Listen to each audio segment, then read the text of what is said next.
আমার তোমার ঘর পর্যন্ত তাদের সন্ত্রাসের হাতকে প্রলম্বিত করে দিয়েছে। তারা বাংলাদেশের বিভিন্ন অঞ্চলে ঘটনাগুলো ঘটতেছে। গত সপ্তাহে ঢাকার পাশে গাজীপুরে 13 বছরের একটা মুসলিম কিশোরী, 13 বছর বলে, কিন্তু সামাজিক যোগাযোগ মাধ্যমে তার যেই ভিডিও চিত্র প্রদর্শিত হয়েছে, এটা আমার মনে হয় না যে 13 বছর, বরং বয়স আরো কম হবে।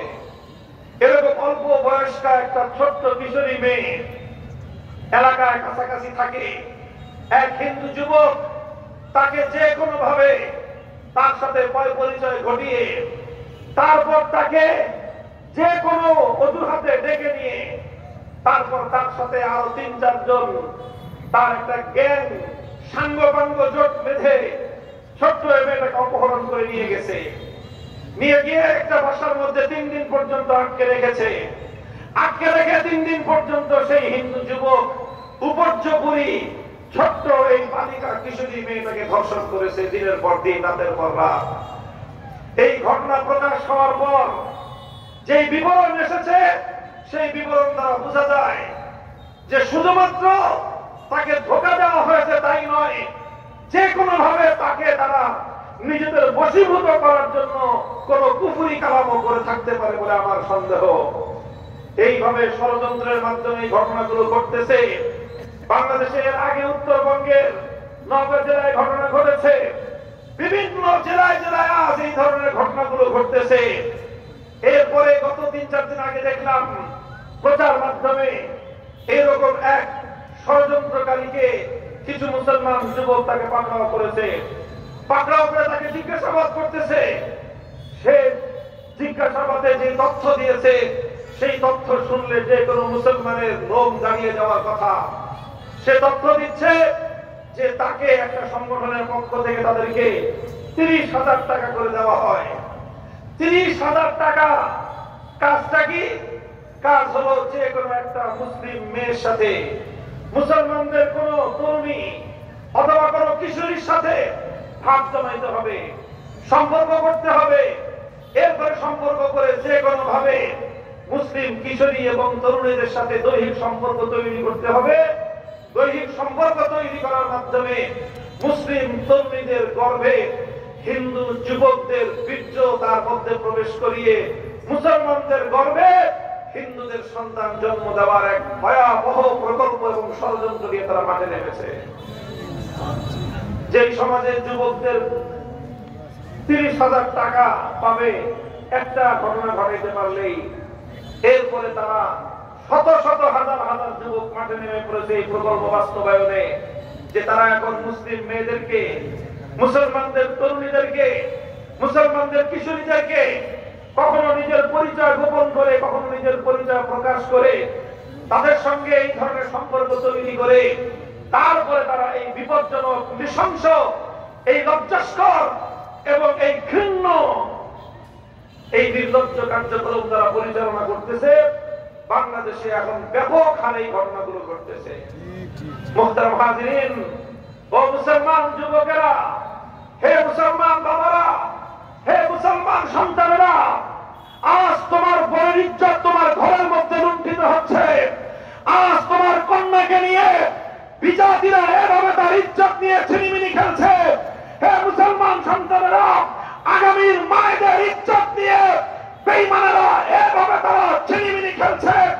এই পরিস্থিতি দেখাচ্ছে মুসলমানদের আত্মমর্যাদা সম্পন্ন যুবক এবং তরুণদের কচু গাছের গলায় দড়ি দেওয়া দরকার।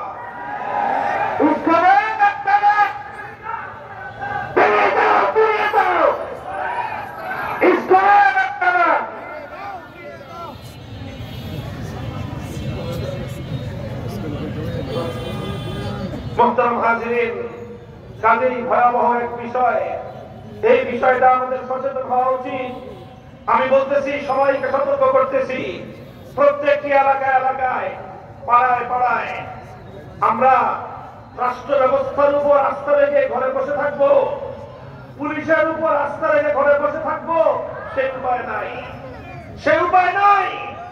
গাজীপুরের ঘটনাকে কেন্দ্র করে বাংলাদেশের আইন শৃঙ্খলা রক্ষা বাহিনী পুলিশের সদর দপ্তর থেকে যে নাটক মঞ্চস্থ করা হয়েছে, এটা বাংলাদেশের 18 কোটি মুসলমানের হৃদয়ে আঘাত করেছে। আমরা মর্মাহত হয়েছি।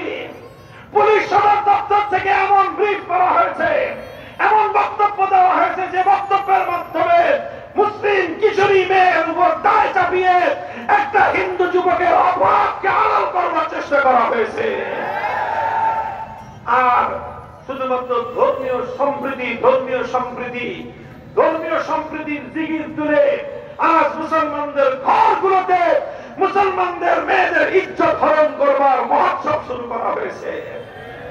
এই জন্য পুলিশের উপর আর এই সকল বিষয়ে আস্থা রাখার কোন সুযোগ নাই।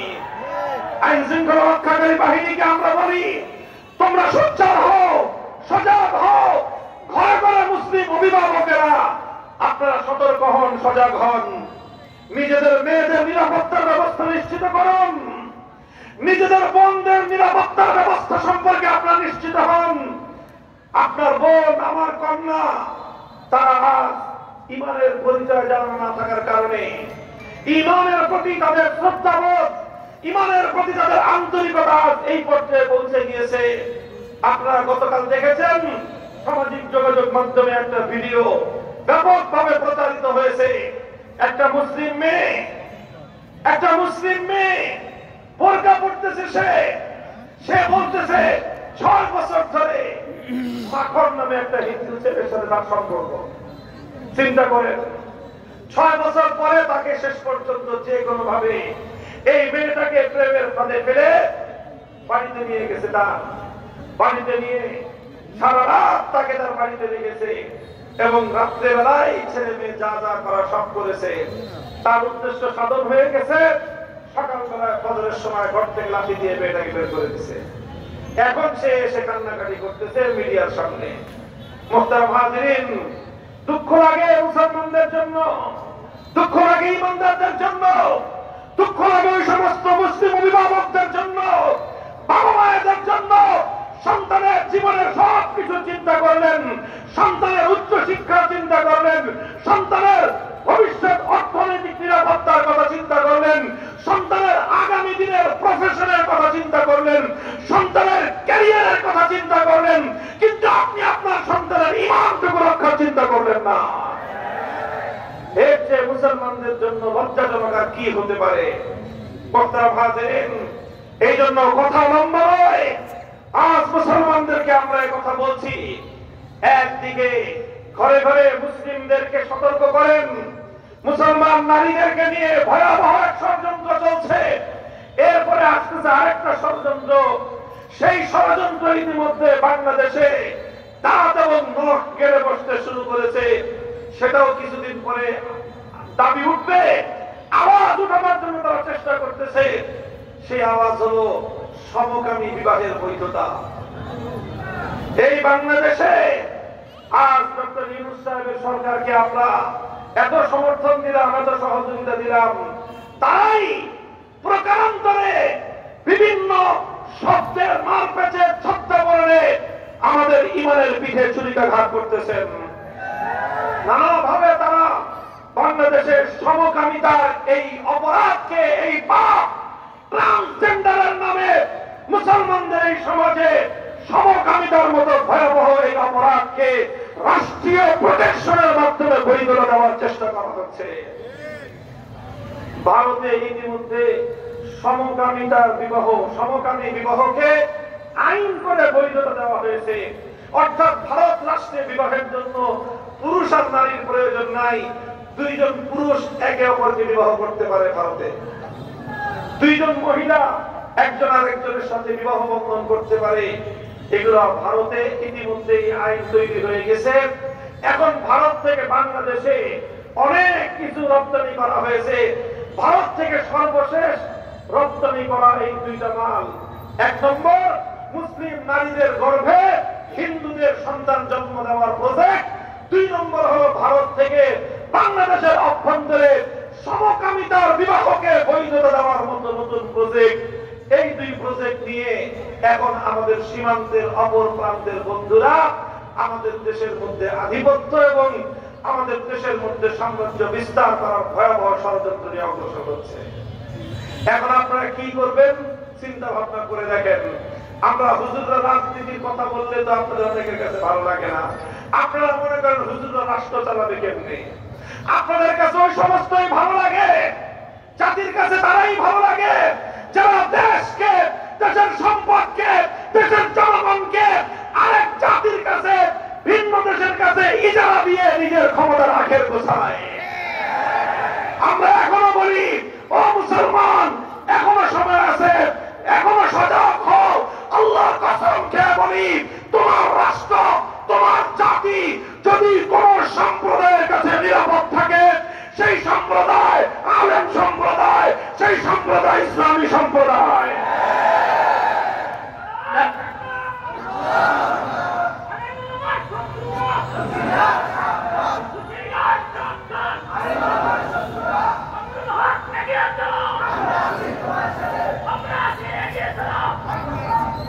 মুহতারাম হাজিরিন, কাজে আমি আপনাদের কাছে যে কথা বলে শুরু করেছিলাম, হে মুসলমান, আমাদের ঘর পর্যন্ত শত্রুরা পৌঁছে গিয়েছে। এখন আমাদের ছেলেদেরকে নয়, শুধু আমাদের মেয়েদেরকে টার্গেট করেছে তারা। ও মুসলমান, এক সময় তো মুসলমানরা এমন ছিল, এক বোনের ইজ্জতের প্রতিশোধ গ্রহণ করবার জন্য সেই আরব থেকে মুহাম্মদ বিন কাসেম 5000 মাইল সফর করে হিন্দুস্তানে এসে রাজা তাহিরের অন্ধকার প্রকোষ্ঠের উপর হামলা চালিয়ে রাজা তাহিরের ক্ষমতার পতন ঘটিয়ে নিজের বোনের ইজ্জত রক্ষা করেছিল। আজ তোমার ঘরে তোমার বোনের ইজ্জত নিয়ে শয়তানেরা, বেঈমানের বাচ্চারা ছিনিমিনি খেলতেছে, আর তুমি এখন নাকে তেল দিয়ে ঘুমাচ্ছ। আসো, আল্লাহর নবী মুহাম্মদ আরবি সাল্লাল্লাহু আলাইহি ওয়াসাল্লাম সোনার মদিনায় সর্বপ্রথম ইহুদিবাদের বিরুদ্ধে যে পদক্ষেপ নিয়েছিলেন, ইতিহাস প্রমাণ। মদিনাতে 3টা ইহুদি সম্প্রদায় থাকতো, বনু কুরাইজা, বনু নজির আর বনু কাইনুকা। সর্বপ্রথম মুসলমানদের সংঘাত হয়েছিল বনু কাইনুকা এর সাথে। ঘটনা কি ছিল? ঘটনা সামান্য এতটুকু ছিল, মদিনার বাজার তখনও পর্দার বিধান নাযিল হয় নাই। মুসলিম মেয়েরা ব্যাপকভাবে বাজার সদাই করত। একজন মুসলিম নারী বাজারে গেছে পণ্য খরিদ করতে, সদাই কিনতে। এই মেয়েটা একটা দোকানে বসে পণ্য দেখতেছিল, খেজুর হবে অথবা গম টম কিছু একটা হবে, পণ্য দেখতেছিল। পেছন থেকে এক দুরাচার ইহুদি এসে সেই মুসলিম মহিলার পরনে কাপড় যেটা ছিল, নিম্নাঙ্গের কাপড় যেটা ছায়া বলি আমরা অথবা পেটিকোট বলি, সেই কাপড়টাকে, তার উপরে যে কাপড় থাকে যেটা কামিজ জামা যেটাকে বলি, নিচের কাপড়টাকে একটা কাঁটা দিয়ে উপরের কাপড়ের সাথে আটকে ফেলছে। পিছন থেকে মহিলাকে খেয়াল করে নাই। আপনার পিছনে আপনার নিচের কাপড়টাকে দিয়ে আরেকটা উপরের কাপড়ের সাথে কেউ আটকে দেয়, এটা তো আপনার খবর হওয়ার কথা না। কথা ঠিক কিনা? এই ঘটনা সেই ইহুদি ঘটাইছে। মহিলা যখন সদাই পাতি কিনে দাঁড়াইছেন, দাঁড়ানোর সাথে সাথে তার পিঠের মধ্যে আটকে দেওয়া তার নিচের কাপড়টা, তার ছায়া অথবা তার পেটিকোটটা উপরে উঠে গেছে। নাউযুবিল্লাহ। হঠাৎ করে এই মহিলা পুরা বাজারের মধ্যে শত শত মানুষের সামনে তার সদর খুলে গেছে, তার পিছনের কাপড় উপরে উঠে গেছে। মহিলা এই অবস্থা দেখে সে লজ্জায় আত্মচিৎকার করে উঠেছে। সে যখন আত্মচিৎকার করে রাস্তার মধ্যে পড়ে গেছে, ইহুদিরা অট্ট হাসিতে ফেটে পড়ছে যে এই মহিলাকে অসম্মান, অপমান করতে পেরেছে, লাঞ্ছিত করতে পেরেছে। এটা দেখে ইহুদিরা উল্লাসে ফেটে পড়লো। এই দৃশ্য দেখে মুসলমানদের এক যুবক এই দৃশ্য পুরোটা দেখেছে, সহ্য করতে পারে নাই যে এক মুসলিম যুবকের সামনে তার এক বোনের ইজ্জত নিয়ে ভাবে ছিনিমিনি খেলা হবে, তার একটা বোনকে এভাবে অপমান লাঞ্ছিত করা হবে, শত শত মানুষের সামনে এক মুসলিম নারীর সদর খুলে ফেলা হবে। একজন মুসলমান যুবক এই দৃশ্য দেখে নীরব থাকতে পারে না। কোষবদ্ধ তরবারি কোষ থেকে উন্মুক্ত করে সরাসরি সেই দুরাচার ইহুদির কল্লার উপর আঘাত করে দ্বিখণ্ডিত করে তাকে হত্যা করে ফেলেছে। একেবারে সরাসরি তার শাস্তি কার্যকর করে ফেলছে।